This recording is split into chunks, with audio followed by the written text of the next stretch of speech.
Amis internautes, salam alaikum. Veuillez vous abonner sur votre chaîne Dakar Plus et n'oubliez pas d'activer la cloche de notification. Vous aurez des informations en temps réel ici au Sénégal et à l'extérieur. ñu ngi nii li ñu doon xaar ñëw na diggante Pawlish Mbaye ak Ouzin Keita kickboxing lañ wax maanaam xeex boo xam ne day ànd ak dóor ak weex ñoom ñaar ñi nga xam ne ràññee lañ leen ci Sénégal bu baax ñoo koy def kan moo ko tëgg ñu ne Awa Baldé Pawlish Mbaye ngi noonu nag ak génn ci otom laal parfum def ay débat mun na am nag parfum mystique la ndax làmb ji lépp la laaj moom njëkk na ñëw ñuy xaar adversaire am Ouzin Keita Liss. waaw Liss tey la tey. tey la tey nga ànd ak sa staff. sama ci mel ni Mbaye Kouthia. waaw Mbaye xamul lu ko solloo di direct ko solloo. ndeysaan maytul kii bi Mbaye beneen Mbaye. Mbaye maytul.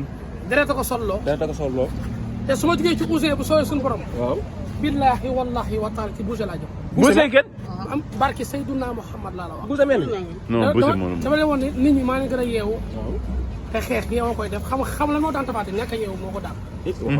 ñàkk a intelligent moo ko daan. man du ma bëri ba avant combat ma yore saret wala ma yore frigo. instant bi su ma paree léegi damay dem Paris récupéré su ma doon tëdd. foofu ngay kii. soo di osé bu osé tëdd ma ñëw noq Boucher. kon fu mu ne nii yow Paris ngay waajalee sa incha allah soo jógee Paris. ñëw su ma jógee Paris. mais nuyul sa xarit suñu jigéen Xalifa. non Muniru. te dama am staff am doole Muniru. ah bon. Muniru sama xarit la sama lépp la sama doomu ndey la sama grand la sama nee na ma lu war ci làmb ji dama koy def. mais loo waxee initiative bu Awa Baldé def tamit. parce que Awa dafa intelligent lii xalaat ko yomb. nga tëgg ñaar ñi gën a xew ci àddina nga tëgg leen kii bu xanaa xamoo kii boobu si mi ngi soog a am combat. man pour man après bu Siteu sax ngay laaj nga naan ma. waaw bu Siteu xewi na man ñu xew ñu laaj te billaahi wallaahi kii boobu si ne ngi soog am événement. dina ko yëkkati ba ca kaw a kaw nga xam ne dëkk bi ñoo ko moom. xam ne yow dëkk bi yéen a ko moom. non dëkk bi ñoo ko moom. mais nan ngay waajalee sa combat sa diggante. coucher entraînement après avant dormir lekk dal téye samay doom jeex. nga ne ma soxna sa bàyyi Cheikh yi. bàyyi non Cheikh tey ngeen di gis loolu mos a gis. Ouzin dinaa ko nokk ba mu nelaw. fi mu dëkk ma nokk leen fi mu yeewoo ma nokk leen koñ bi copp ma nokk Ouzin dama koy nokk Ouzin dama ko bëgg a taxaw di ko nokk ba at nay tukki. billaahi am na ko. maa doo ko jàpp ci mystique. mu dee Ouzin jarul gàllaaj. nga ne ma. Ouzin jarul gàllaaj defar naa. nga ne ma. lan la. ça va monsieur. ça va vous allez bien. ñu ko ma san Ouzin duma lii du bëree lii xeex la. nee na leen ma yaakaar mooy tànkam nga bëgg jël. duma laal tànkam duma laal daraam damay taxaw maa nga gën a costaud maa nga gën a attirant maa nga gën a mignon maa gën a dal xel damay fi may taxaw lay taxaw di ko nokk yu normal Ouzin lii xeex la nokkal dara Ouzin dinaa ko nokk nit nokk yu ko nit mës a nokk ci àddina barki salaatul faatiha Ouzin li mu wane woo ko ndax déedéet ay moto la andi yow oto dégg nga man moo la gën a physique waaye xool ma léegi man damay wax ñaari baat ñaari baat lay wax aywa man ni may ñëwee Ouzin du ko ñëwee ma ne xool lu ma sol ni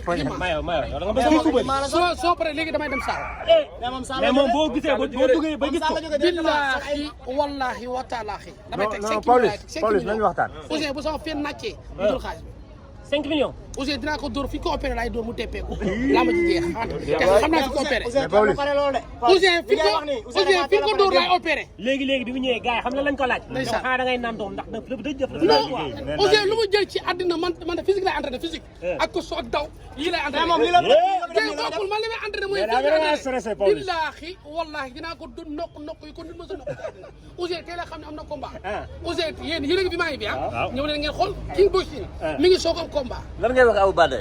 non Awa Baldé li mu def xalaat bu rafet la li mu def nit a koy def li mu def ku am xel a koy def nit boo ko bëggee jàppale ci yi nga koy jàppale nit boo ko bëggee dimbale ci yi nga koy dimbalee xam naa ne àdduna bi ñun ñoo fi dàqale King Boxing parce que ñun ay xale yu xew yi xoolal lii ci journal dama mës a am fenn xoolal lii ci journal dama mës a am fenn ay xale yu ndaw xoolal lii amul fenn ci àdduna mais xoolal lii Pawlish bàyyi. mais doo boo doon utiliser dama utiliser sama bopp xoolal lii mais xoolal lii ci ay journal yi nii sant yàlla la Aminiru jàppale ma ci combat bi ak ku ma doon tey jëwaali ñëw leen yéen ñëpp samay Aby Ndour ñëw leen yéen ñëpp ñëw Aby Ndour waaw parce que nee na ma lamb ji dinaa ci def loo bëgg dama ko ci kon yow la faral. man Aby Ndour ku mu faral ku man lay faral mais Liss. mais du tuddee ñaaxaanaay waaw Ouzin ni mu la ñemee laa xamul ba pare ñëw taxaw fii devant nous. nañu Pawlish Mbaye. barke yàlla duma daan. parce que ñu gars barke sëñ barke yonent dama koy daan. Pawlish am nga problème. barke yonent bi dama daan. Pawlish am nga problème. Ousseyn dama daan. barke yonent bi dama daan. ñu Ousseyn jëwee la Ousseyn dafa mel ni kuy naan doom. Ousseyn lu bu naanee doom xatar gi. man damay naan xale. waaye yow nga jóge yow nga jóge. bu naanee doom damay naan xale. waaye yow. mënoo nekk doon comme kan ngay def nga ne poussé. lu mel Tapha Tine yëpp naa ko fay Ousseyn sonn seen borom. lan moo ko métti Tapha Tine bépp ci àdduna naa ko fay. dóor yi ko Balla Gaye dóor. barke alxuraan moom nga ko bëgg a dóor. dinaa ko nokk nit nokk ko nit mosu nekk te man xam li problème bi man te bëri xeloo ko def te man damaa intelligent macha allah sama xelam wër te dofuma waxi dof laay wax waaye ku ne xam ne dofuma bëri xela koy def wax xela koy def man ba tey maa ngi ci dëkk bi 12 ans est-ce que xewi naa non dañuy waxtaan li xewi naa kon intelligent koy def léegi nag pour nga xam ne damaa intelligent Ousseyn dama koy tëj Ousseyn billahi wallahi wa taala Ousseyn dinaa ko nokk yi ko dóor sama barke alxuraan li ma métti lépp naa ko xëcc si moom. mais léegi-léegi da nga ne li nekk Tapha Tine mais yow li nekk Tapha Tine am nga si part de responsabilité. ndax tax parce que nee nga yow Tapha Tine bi gars yi tëgg dafa mel ne ci tànn benn de yaa non da nga koo xabtal. Tapha da nga koo xabtal xabtal bi mooy avant combat da nga koo xabtal mu yónnee sareet. yenn la. sareet. séeréer la. ñu ne bëreet ñu ne bëreet ñu ne bëreet ñu ne bëreet ñu boole koog. ñu boole ko mu yenu sareet nooy avant combat ñu xabtal nga yore sareet ñu ne bëreet ñu xabtal ko sabar tëgg sabar Tapha xelam nekk ci ay sabar buy fecc la ko daanee fecc la ko daanee fecc la ko daanee fecc la ko daanee fecc la ko daanee fecc la koy daanee fecc la koy daanee fecc la ko daanee fecc mais nag kaay avancé bi parce que muus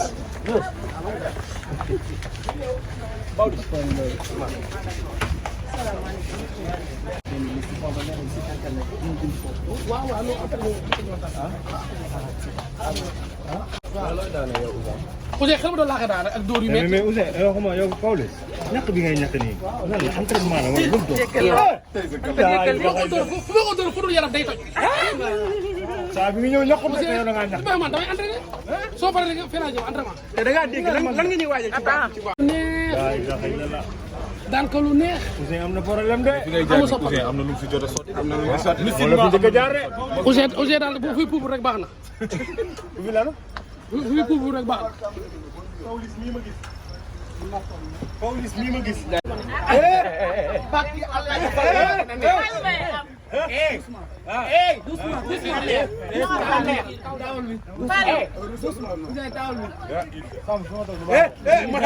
damay sukk. fii baaxul sa lumière bi baaxul sax fi contre jour la. lumière bi fii baaxul. Ousseyn dama dele. Ousseyn. Amis internautes, salam alaikum. Veuillez vous abonner sur votre chaîne Dakar Plus et n'oubliez pas d'activer la cloche de notification. Vous aurez des informations en temps réel ici au Sénégal et à l'extérieur.